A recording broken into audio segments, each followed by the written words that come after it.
Kita akan kurang beralih lebih ke seperti itu.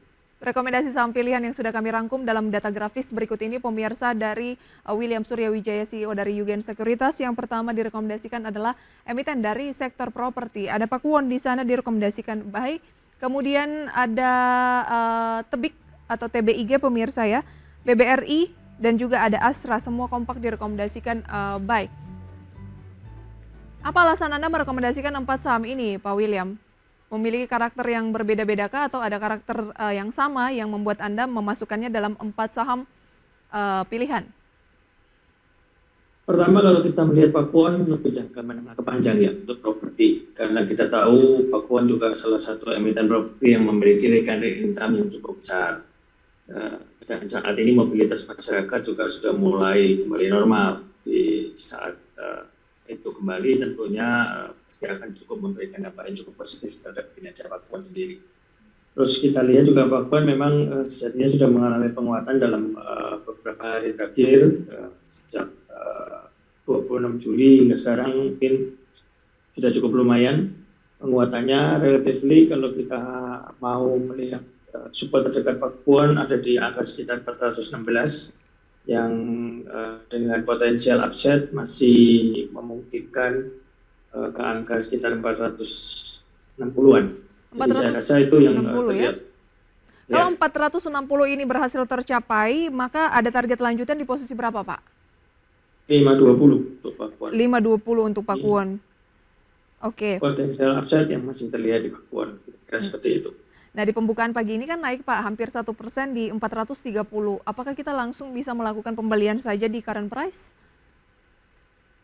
Kalau kita bicara jangkanya lebih panjang, masih cukup memungkinkan. Saja mungkin ada resiko jika belum kuat untuk bisa mencapai di angka terdekat ya. Untuk resisten kita lihat di angka sekitar 438. Mungkin ada baiknya lebih menunggu ada koreksi sedikit di angka sekitar 420 sampai 424. Buy on weakness dulu ya, daripada masuk di level sekarang karena 4 hari beruntun sudah mengalami penguatan dalam sepekan, sudah naik 4%, jadi buy on weakness di kisaran 420 Pak William ya. Baik. 420 sampai dengan 424. TBIG, Anda juga merekomendasikan Tebik buy? Relatively mirip dengan Pakuan, mungkin slightly untuk rentang yang lebih panjang juga, menengah ke panjang. Jadi saya lihat untuk TPIG sendiri support kuat sementara ini paling terdekat adalah di sekitar 1930-an dengan potensial upside masih ada di rentang sekitar 2100. 2100. Jadi kira-kira ya. Dari 1930 hingga ke 2100, jadi saya rasa itu masih cukup mungkin. Baik. Memungkinkan ada boleh cicil beli di 1970 saat ini karena turun 1,5%. Untuk kita lihat Tebik mungkin di sekitar 1950, 1965. Baru boleh cicil beli ya. Baik. Itu dia rekomendasinya untuk TBIG. Masih ada 2 emiten lain lagi ini pemirsa, BBRI dan juga ASII, dan beberapa sentimen lain di pembukaan perdagangan sesi 1 kami ulas usai jeda. Kami segera kembali. Terima kasih Anda kembali bersama kami pemirsa, dan kita masih akan berbincang bersama dengan Pak William Suryawijaya CEO dari Yugen Sekuritas mencermati update pembukaan perdagangan di sesi pertama pada pagi hari ini. Pukul 9:06 pemirsa, indeks harga saham gabungan terpantau saat ini bergerak di teritori positif dengan penguatan cenderung masih tipis 0,15% atau 11 poin di 7.267 dengan nilai tukar rupiah terhadap dolar Amerika Serikat terus menguat ke 16.229. Dan berikut pemirsa deretan saham-saham yang masuk kategori top gainers based on value dan juga losers based on value. Di antaranya pemirsa adalah Bank Mandiri. Bank Mandiri menguat 2,34% di 6.560, disusul Medco Energi yang naik 3,03% di 1.360. Film naik 1,31% di 3.870, BRPT 1,83% di 1.110, ada TINS 6,88% di 1.010, kemudian dilanjutkan ada MAPA, ICBP dan juga ELSA. Kemudian 8 emiten losers based on value adalah SMGR, MNCN, kemudian BP, BSAB, ISEA, Hexa, Indi, dan HRTA. Secara sektoral pemirsa, dapat Anda saksikan juga sektor-sektor yang menopang penguatan dari indeks harga saham gabungan pada pagi hari ini. Mayoritas bergerak di teritori positif pemirsa ya, dari sekian banyak sektor hanya 4 diantaranya yang melemah. Pak William, ada informasi terbaru melanjutkan pembahasan kita tadi ya terkait dengan emiten rokok, di mana untuk kinerja semester 1 2024 ini sudah rilis khususnya dari gudang garam. Kinerja gudang garam di semester 1 labanya turun sekitar 2,78%. Oke, saya koreksi begitu ya. Untuk labanya mengalami pelemahan 6,25%. Nanti akan kita kulik lebih jauh, tetapi tanpa adanya kebijakan terkait dengan peraturan penjualan eceran dari rokok yang dilarang saat ini tuh labanya saja sudah turun. Tapi Anda bilang tadi prospeknya sebenarnya masih menarik dan Anda juga merekomendasikan gudang garam dan HMSP. Gimana tuh Pak? Kalau kita bicara untuk jangka panjang ya, memang kondisi daripada rokok ini kan terus-menerus banyak sekali sentimen yang menjadi kendala daripada rokok.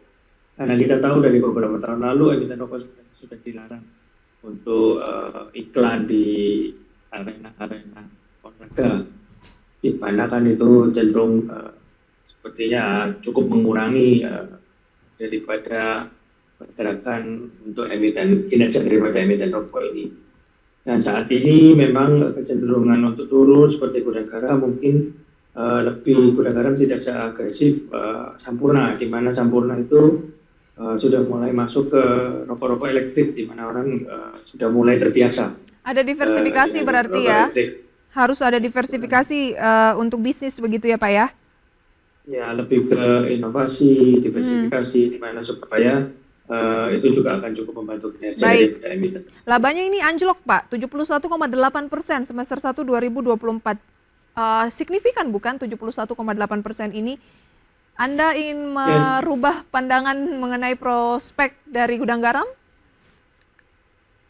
Adiktif masyarakat perokok itu masih cukup tinggi kalau kita melihat di Indonesia terutama.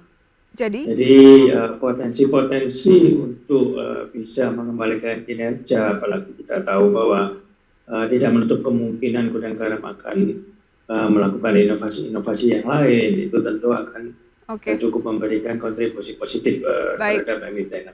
Dari penurunan laba ini dan sentimen cukai, sentimen pelarangan rokok eceran akan membuat Anda yakin bahwa gudang garam akan melakukan sesuatu untuk agar kinerjanya tetap membaik begitu ya. Tentu tidak akan diam saja. Jadi bagi yang mungkin agak khawatir, ya tunggu dulu saja kinerjanya berbalik membaik atau seperti apa kalau ingin investasi. Begitu ya Pak William? Ya, kurang lebih seperti itu. Ya, itu yang perlu mengerti atau dipahami oleh investor. Hanya saja mungkin relatively akan jauh lebih panjang untuk term investasi. Baik. Pak William, singkat saja soal konflik di Timur Tengah ini yang semakin tampaknya dikhawatirkan makin meluas begitu ya.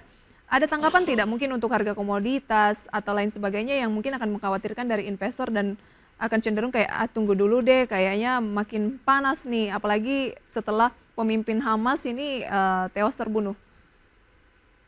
Ya, saat ini memang banyak sih kalau kita lihat sentimen-sentimen tidak hanya dari perekonomian, dari sisi geopolitik dan lain-lain, itu tentu banyak yang memberikan pengaruh. Kalau kita bicara apakah ini akan wait and see atau tidak, kita sebenarnya sudah melihat di market kita sejauh ini, kalau kita bicara year to date mungkin masih outflow. Hanya saja market kita masih bisa merespon dengan kondisi yang cukup positif. Jadi saya rasa jika konflik atau hal lain yang terjadi di luar kendali daripada internal atau di domestik, itu paling tidak sentimen-sentimen domestik yang harus lebih diperkuat, dalam artian kestabilan perekonomian tetap dijaga dengan kebijakan-kebijakan yang tentunya akan cukup bisa memberikan sentimen atau respon positif investor terhadap IHSG itu sendiri. Dan itu memang masih terjaga begitu ya? Kurang lebih yang terlihat seperti itu kan. Baik. Kita tahu dengan kondisi outflow aja, kondisi market kita masih sedang berusaha untuk bisa kembali mencapai all time high. Baik Pak William, itu dia analisisnya pemirsa. Terima kasih Pak William, semoga bisa menjadi referensi sumber informasi untuk pemirsa dimanapun berada. Sampai berjumpa kembali, selamat pagi Pak. Selamat pagi, terima kasih.